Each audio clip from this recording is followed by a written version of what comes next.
나이를 먹는다는 것은 어떤 의미일까요? 어떤 이들에게는 점점 식어가는 불씨 같고 또 어떤 이들에게는 더 이상 뜨겁게 달아오를 수 없는 계절처럼 느껴질지도 모릅니다. 하지만 이 책은 우리에게 다른 이야기를 건넵니다. 60 뜨거워도 괜찮아. 이 수필은 나이가 단순히 숫자가 아니라는 것을, 나이가 들어도 여전히 뜨거운 열정을 품고 살아갈 수 있음을 보여줍니다. 인생의 후반부를 마침표가 아닌 느리지만 더 깊고 진한 문장으로 만들어가는 여정, 그것이 바로 이 책이 전하는 메시지입니다. 이 책의 저자 이명지 작가는 오랫동안 삶과 사람을 관찰하며 글로 담아온 수필가입니다. 나이 듦에 대한 솔직한 고백과 그 속에서도 여전히 살아있는 열정을 담담하게 풀어내며 독자에게 깊은 공감을 전합니다. 그녀는 나이 들어도 여전히 뜨거울 수 있다는 메시지를 통해 삶이 어느 시점에서 멈추는 것이 아니라 오히려 더 깊어지고 풍성해진다는 사실을 일깨워 줍니다. 이명지 작가의 글은 나이를 숫자로만 바라보던 우리의 시선을 바꾸고 나는 지금 어떤 열정을 품고 살아가고 있는가를 되돌아보게 합니다.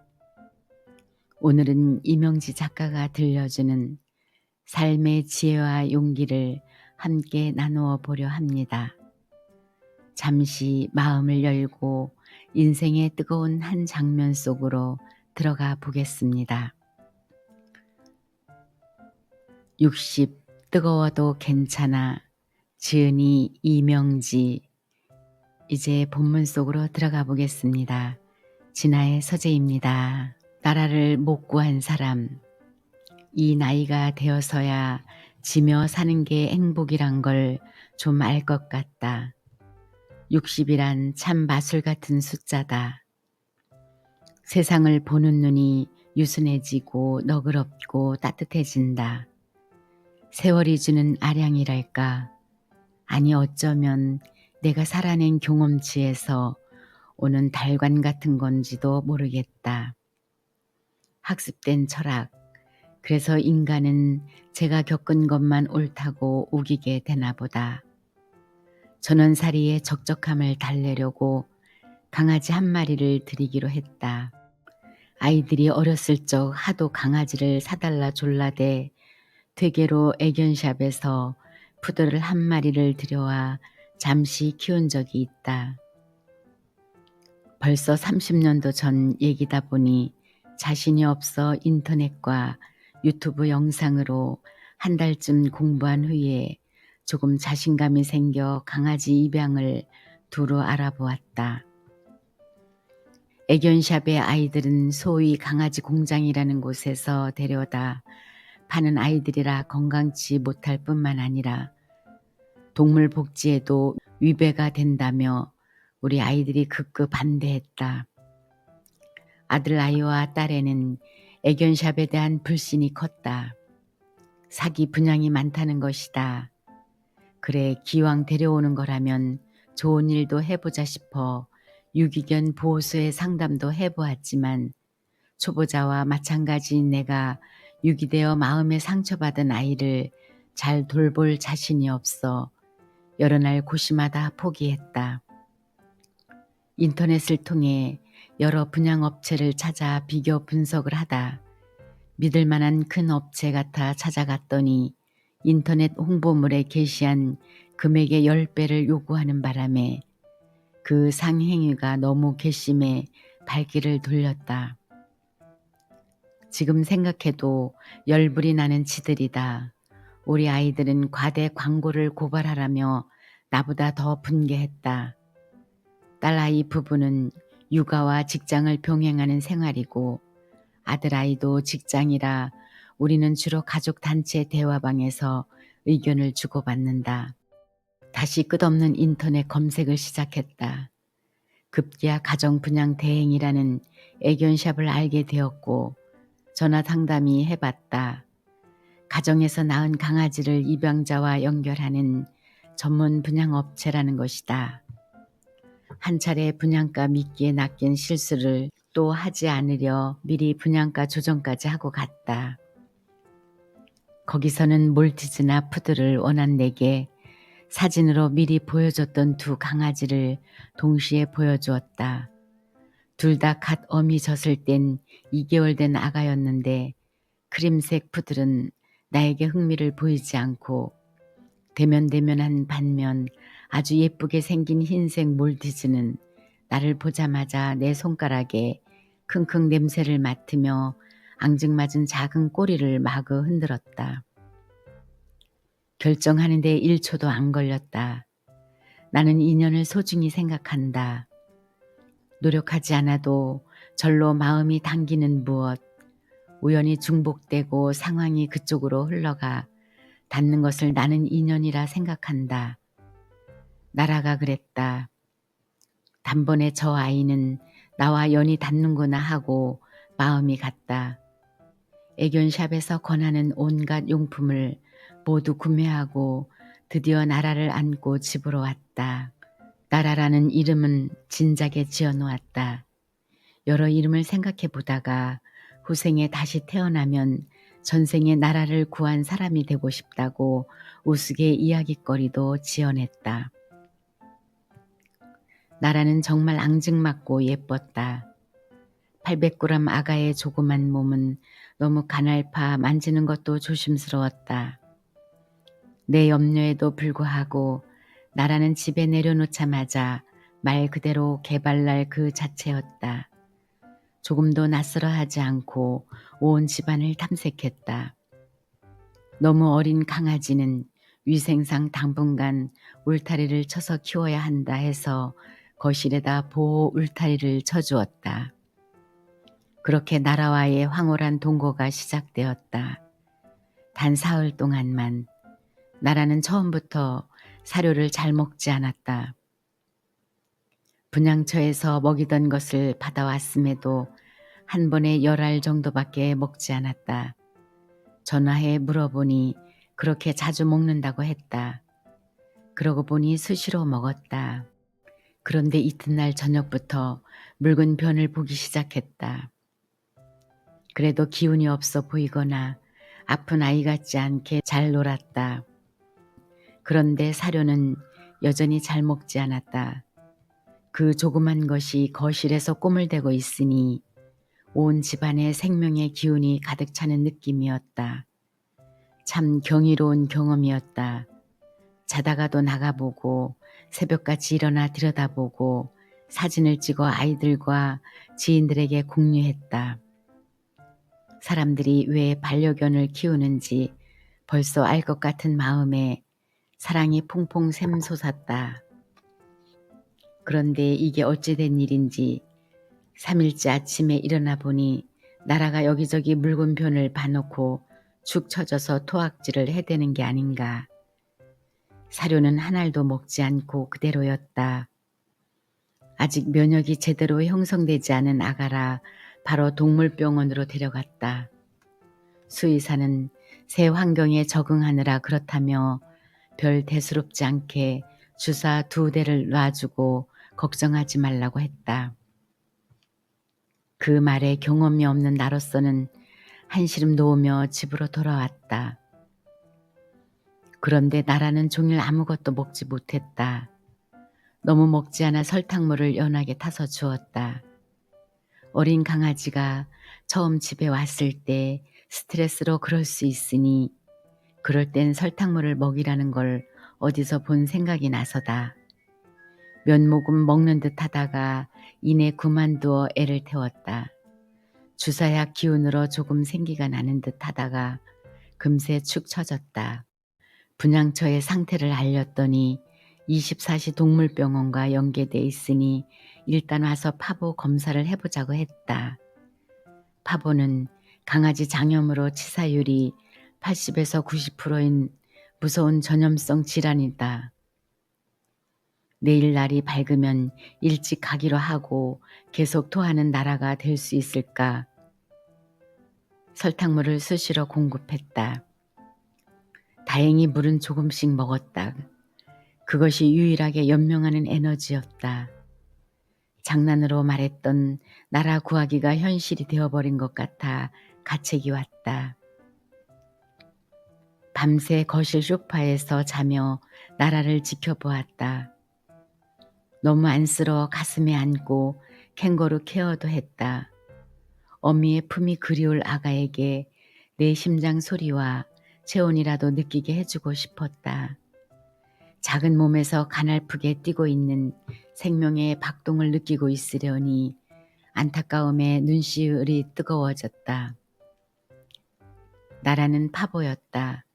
분양처 사장이 직접 점검한 검사 장비에 선명하게 나타난 줄 하나 무서운 세균성 전염병인 파보는 하나가 걸리면 그 공간 안에 있는 강아지들이 다 걸렸다고 보면 된다고 할 만큼 무서운 전염병이란 걸 그때까진 몰랐다. 잠복기간이 2주라는 것과 나라는 이미 감염된 채 분양되었다는 사실도 그때는 몰랐다. 분양처 사장은 우리를 내쫓다시피 빨리 병원으로 가라고 재촉했다. 3일 전에 거기서 데려온 아이인데 그 분양처와 연계된 24시 동물병원은 부천에 있다고 했다. 그날이 일요일이라 24시 병원이 아니면 문을 연 데가 없어 하는 수 없이 그곳으로 갈 수밖에 없었다. 양평집에서 신촌 분양처까지 1시간 30분, 거기서 다시 1시간 거리의 부천병원까지 갔다. 나라는 곧바로 입원했다. 전염병 격리 병동이 따로 있을 정도로 심각한 병이었다. 설탕물에 엉겨 새하얀 털이 누렇게 뭉쳤고 800g이던 체중이 사흘 만에 740g이 된 작은 아가의 몸에 링거의 줄이 드리워졌다. 나라야, 꼭 나아서 집에 가자를 반복하는 간절한 내 목소리를 알아듣는 듯 포도알 같은 까만 두 눈이 온 힘을 다해 나를 바라보았다. 애처로운 눈빛을 뒤로하며 나도 몸과 마음이 녹초가 되어 다시 2시간을 운전해 집으로 돌아왔다. 나라를 데려온 지 4일차의 길고도 고단한 하루였다. 그때까지만 해도 나는 나라를 진짜 잃을 것이라곤 1%도 생각지 않았다. 치사율이 아무리 높다 해도 100%는 아니지 않은가. 더욱이 의료진이 24시간 돌보는 병원에 입원해 생명줄도 달았으니 시간이 지나면 당연히 나아서 데려올 수 있으리라 굳게 믿었다. 병원에서는 매일 나라의 상태를 동영상으로 찍어 보내줬다. 앞다리에 꽂은 주사가 불편한지 쩔뚝거리며 걷는 나라가 너무 안쓰러웠다. 그래도 밥도 조금씩 먹고 잠도 잘 잤다고 해서 차츰 마음이 놓였다. 우리 나라를 잘 살펴달라고 진심을 다해 부탁했다. 우리 아이들이 어려서 입원했을 때와 크게 다르지 않은 마음이었다. 이번 6일째 오후 4시경 병원에서 전화가 왔다. 나라가 파보 키트 검사에서 정상으로 나왔으니 퇴원하라는 반가운 소식이었다. 나는 곧바로 달려가고 싶었지만 그때 마침 친구들이 집에 놀러와 있어 내일 퇴원시키러 가겠다고 했다. 그러면 하루치 입원비를 더 부담해야 한다기에 기꺼이 그러겠다고 했다. 그동안의 입원비는 이미 선지급으로 결제한 상태였다. 나라의 완쾌 소식을 듣고 너무 기쁜 나머지 나는 친구들에게 내가 진짜 나라를 구했다. 내가 호생에 태어나면 나라를 구한 사람이니 엄청 복이 많게 태어날 거라고 농담하며 건배를 했다.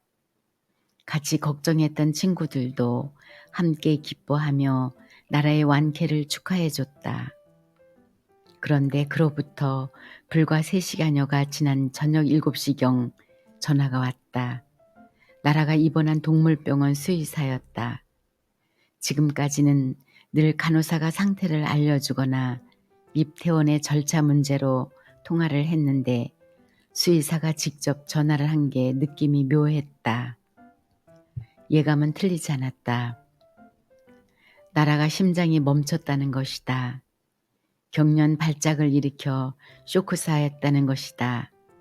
한동안 말을 잇지 못했던 내 입에서 튀어나간 첫 마디가 당신들은 뭐 했느냐였다. 3시간 전에 퇴원하라던 아이가 그렇게 되도록 왜 지켜내지 못했느냐. 거기가 병원이 아니냐며 비명 같은 원망이 쏟아져 나왔다. 친구들과 나라의 왕쾌 축하 파티가 끝나지도 않았는데 들은 날벼락 같은 소식을 나는 믿을 수가 없었다. 수의사는 나라를 살리지 못한 것에 대해 미안하다고 했다. 나라가 파보로 입원했지만 그동안 여러 차례 발작이 있었다고 했다. 선천적으로 질환을 갖고 태어난 아이 같다고 했다. 발작에 관한 이야기는 입원 동안 한 번도 듣지 못했다고 되묻자 그동안은 경미한 발작이었는데 오늘은 심하게 경련 발작이와 인공호흡을 실시했지만 결국 심정지 되었다는 것이다. 할 말을 잃은 채 전화기만 붙잡고 있는 내게 또 미안하다고 말하는 수의사의 진심이 전달되었다. 이제 어떻게 해야 하나. 망연자실하고 있는 내게 병원 측에서 화장 처리해 주겠다며 마무리를 짓고 끊었다. 거실에 울타리 쳐준 나라의 작은 공간이 갑자기 운동장만큼 넓고 텅 비어 보였다. 분양 때 사온 나라의 용품들이 거실 한쪽에 덩그러니 놓여 있었다. 주인을 잃었다고 생각하니 그 물건들마저 슬퍼 보였다. 아주 오래된 죄책감이 다시 스멀스멀 고개를 들었다. 인간이란 얼마나 이기적이고 교활한가. 내가 나라를 입양한 이유도 이름을 나라 구하기 이야기로 지은 것도 사실 나는 그때의 죄책감을 씻고 싶어서였다. 그 마음에서 자유롭고 싶었다. 30여 년 전 초등학생과 유치원생이던 아들과 딸이 하도 졸라 문방구에서 장난감 사듯 생각 없이 산 푸름이 까만색 푸들이었지만 푸들이라 푸름이라 이름 지었다. 나는 개를 좋아하지 않았다. 특히 비릿한 개 냄새를 가장 싫어했다. 그럼에도 아이 아빠가 아이들의 성화를 들어주는 바람에 불편한 동거가 시작된 것이다. 아이들이 저렇게 좋아하니 나의 불편함은 좀 참아보자 싶었다. 그런데 냄새 문제는 극복이 되지 않았다. 퇴근하고 현관문을 열면 확 끼쳐오는 개 냄새. 비유가 약한 나는 그걸 참아내기가 너무나 괴로웠다. 그런 엄마의 눈치를 살피며 아이들이 향이 강한 개 샴푸로 목욕을 시켰는데 문제는 그 샴푸 냄새조차 모두 개 냄새로 인식되어 더욱 괴로워졌다. 온 집안이 개 냄새인지 샴푸 냄새인지 구분이 안 되는 불쾌한 냄새로 가득 찼다. 급기야 나는 집안에서 밥을 먹을 수가 없었다. 괴로워하는 엄마를 지켜보는 아이들도 난감했으리라. 그러던 중 푸르미의 슬개골 탈골이 일어났다. 아파트 1층에 사는 우리 집이지만 아이들이 산책을 데리고 나갈 때 현관 앞 계단을 뛰어내리느라 그랬는지 어느 날 보니 푸르미가 절뚝거리고 있었다. 왼쪽 앞다리가 골절된 것 같았다. 그때는 요즘처럼 애완견을 살뜰히 돌보던 시절이 아니었다. 반려견이란 말도 그때는 쓰지 않았고 키우는 사람들도 그리 많지 않던 시절이다. 그래도 쩔뚝이는 푸르미를 왜 동물병원에 데려가야겠다고 생각하지 않았는지는 지금도 모르겠다. 그게 슬개골 탈골이란 것도 푸들에게 흔한 유전병이란 것도 최근에 공부하면서 알았다. 그때 아이들이 어리기도 했지만 어쩌면 엄마 눈치를 살피느라 병원에 가자고 하지 못한 건 아니었을까. 자꾸 내 탓인 것만 같아 생각하면 지금도 마음이 불편하다. 나에게 개는 가축이었다. 시골집 마당에서 키우던 똥개. 사람들의 잔반을 먹고 살다가 결국 식탁에 오르는 식용 가축. 소나 돼지와 별반 다르지 않았다. 그런 정도의 인식을 하고 애완견을 키우니 냄새가 극복되지 않았다. 결국 나는 아파트 1층인 우리 집 베란다 아래 공간에 푸르미를 내어 키우기로 했다. 거기서는 비도 피할 수 있고 공간도 충분하여 긴 목줄로 묶어두고 밥과 물을 챙겨주고 아이들이 학교와 유치원에서 돌아오면 같이 놀아주었다. 마당에서 키우는 거로 생각한 것이다.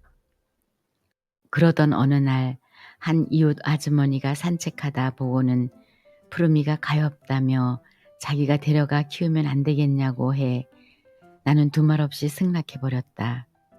골칫거리를 해결해 주니 고맙기까지 했다. 그때 우리 아이들 반응이 어땠는지는 기억나지 않는다. 하지만 푸르미를 버린 거나 마찬가지라는 내 마음속 죄책감은 어쩌지 못했다. 나라를 데려오면서 그때 푸르미에 대한 미안함을 좀 상쇄시키고 싶었다. 온 정성으로 사랑으로 키우며 그때의 죄책감을 좀 덜어내고 싶었다. 나이 드니 후각도 무뎌져 냄새에 대한 스트레스도 많이 줄었다. 그러나 나라는 내게 기회를 주지 않고 떠나버렸다. 아직 나라를 구하지 못한 사람으로 더 살라는 뜻인 걸까? 돌이켜보니 나라를 분양한 분양처도 가정위탁 분양처가 아닌 상술인 듯 했다. 믿음이 무너지는 허탈감까지 더해 분노가 일었지만 그냥 눈 감기로 했다. 지고 살기로 했다. 속죄의 마음이 조금이나마 덜어지길 바라면서 60 뜨거워도 괜찮아. 이 제목처럼 나이는 우리의 마음을 가두는 벽이 아니라 오히려 더 자유롭게 살아갈 수 있는 문이 될 수 있습니다. 나이 듦 속에서 삶은 새로운 빛을 얻고 또 다른 뜨거움을 품을 수 있습니다. 이명지 작가의 수필은 우리에게 이렇게 말합니다. 나이는 단순한 숫자일 뿐 열정을 멈추게 할 수는 없다. 인생은 언제나 현재 진행형이며 지금 이 순간에도 뜨겁게 살아갈 수 있다. 오늘 이 이야기가 여러분의 마음에 작은 불씨가 되어 일상 속에서 다시 한번 용기와 설렘을 불어넣기를 바랍니다. 여러분의 60 혹은 70, 그 이후의 나이에도 여전히 뜨겁게 살아있는 자신이 되기를 소망해 봅니다.